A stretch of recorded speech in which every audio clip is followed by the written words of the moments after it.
পরিবার, সমাজ, দেশ সবার কাছে অবহেলিত হিজড়া বা তৃতীয় লিঙ্গের মানুষরা। কিন্তু কটু কথা বা অবজ্ঞা এড়িয়ে সফল হওয়ার অদম্য চেষ্টা আভা মুস্কান তিথির। হাতে নিয়েছেন উদ্যোক্তা হওয়ার চ্যালেঞ্জ। প্রশিক্ষণের পর মাত্র 2টি সেলাই মেশিন দিয়ে যাত্রা শুরু। বর্তমানে অনলাইন আর দোকানে বিক্রি করেন হস্তশিল্প সামগ্রী। স্বপ্ন নিজ হাতে গড়া প্রতিষ্ঠান কাজে দেবেন হিজড়াদের। তারা নিজ মেধা আর যোগ্যতায় প্রতিষ্ঠিত হবে সমাজে। বিস্তারিত রাব্বি সিদ্দিকীর রিপোর্টে। একমাত্র ওয়ালটন এসি দিচ্ছে 1 বছরের রিপ্লেসমেন্ট গ্যারান্টি এবং কম্প্রেসারের 10 বছরের গ্যারান্টি। জীবন যুদ্ধে জয়ী হতে প্রতি মুহূর্তে লড়াই। নিয়েছেন বুটিক্স আর সেলাই প্রশিক্ষণ, তৈরি করছেন হস্তশিল্প সামগ্রী। বলছি উদ্যোক্তা আভা মুস্কান তিথির কথা।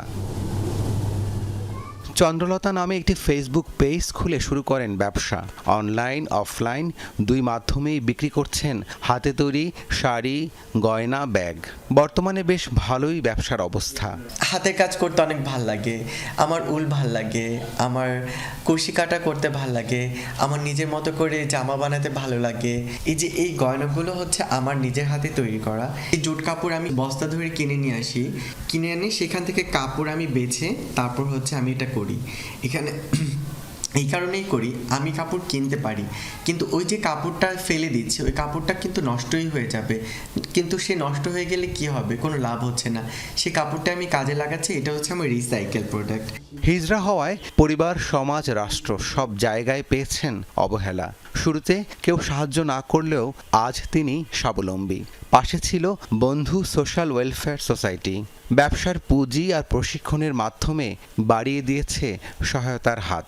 বন্ধু আমাকে এককালীন 75,000 টাকা দিয়েছেন, যেটা দিয়ে আমি একটা সেলাই মেশিন কিনেছি এবং আমার যাবতীয় যে জিনিসপত্রগুলো ছিল টুকিটাকি করে আমি কিনেছিলাম, এবং সেখান থেকে আজ আমার 2টা সেলাই মেশিন, আমার ওয়ারড্রোব 2টা, তারপর হচ্ছে আমার 2টা ওয়ারড্রোব ভরা প্রোডাক্ট।